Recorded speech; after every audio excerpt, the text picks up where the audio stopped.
അതിനുവേണ്ടി നമ്മളെല്ലാവരുടെയും മാതാപിതാക്കളെ സെലിബ്രേറ്റ് ചെയ്യാൻ വേണ്ടി സെലിബ്രേറ്റ് നിങ്ങളുടെ ആരുടെയാണെങ്കിലും വന്ന് ഇവിടെ എൻ്റെ അച്ഛൻ്റെ അല്ലെങ്കിൽ അമ്മയുടെ ബർത്ത്ഡേ ആണെന്ന് അറിയിക്കുകയാണെങ്കിൽ സെലിബ്രേറ്റ് ഒരു സ്പെഷ്യൽ ബെൻറ്റോ കേക്ക് നിങ്ങൾക്ക് ഫ്രീ ആയി തരുന്നതാണ്. ദാറ്റ്സ് എ ഗോൾഡൻ എന്താ പറയുക ഓഫർ. ഒരു സെലിബ്രേഷൻ ആണ് സെലിബ്രേറ്റ്. നമ്മുടെ ഫാമിലിയെ സെലിബ്രേറ്റ് ചെയ്യുന്ന അല്ലെങ്കിൽ നമ്മുടെ അച്ഛൻ്റെ അമ്മേനെയും ഒക്കെ സെലിബ്രേറ്റ് ചെയ്യുന്ന ഒരു ലവ്ലി സ്വീറ്റ് ജെസ്റ്ററാണ്. അത് എനിക്കും കേട്ടപ്പോൾ ഭയങ്കര കൊള്ളാലോ, അത് നല്ല സ്വീറ്റ് ആയിട്ടുള്ള ഒരു കാര്യമാണെന്ന് തോന്നി. സോ അതിന് എൻ്റെ പേഴ്സണലി എൻ്റെ വക ഞാൻ സെലിബ്രേറ്റ് ഒരു സ്പെഷ്യൽ താങ്ക്സ് അറിയിക്കുകയാണ്.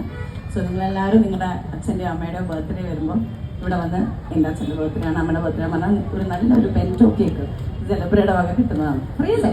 അതെ, ഫ്രീ. ഗിഫ്റ്റ് അല്ലേ? അപ്പൊ നമുക്ക് ഇപ്പൊ തന്നെ ചോദിക്കാം, ഇന്ന് ഇത് കള്ളം പറയുന്നത് കോഴിക്കോട് ആയതുകൊണ്ട് എനിക്ക് ആ പ്രശ്നമില്ല. ഇന്ന് നിങ്ങളുടെ ആരുടെങ്കിലും അച്ഛന്റെയോ അമ്മയുടെയോ ബർത്ത്ഡേ ഉണ്ടെങ്കിൽ ഞങ്ങൾക്ക് ഇന്ന് തുടങ്ങാമല്ലോ അല്ലേ? ഷുവറല്ലേ ജല്ലിക്ക? ഇന്ന് തുടങ്ങും ഞങ്ങള്. ഇന്ന് തൊട്ട് നാട്ടിലുള്ള എല്ലാവരുടെയും പിറന്നാളാ.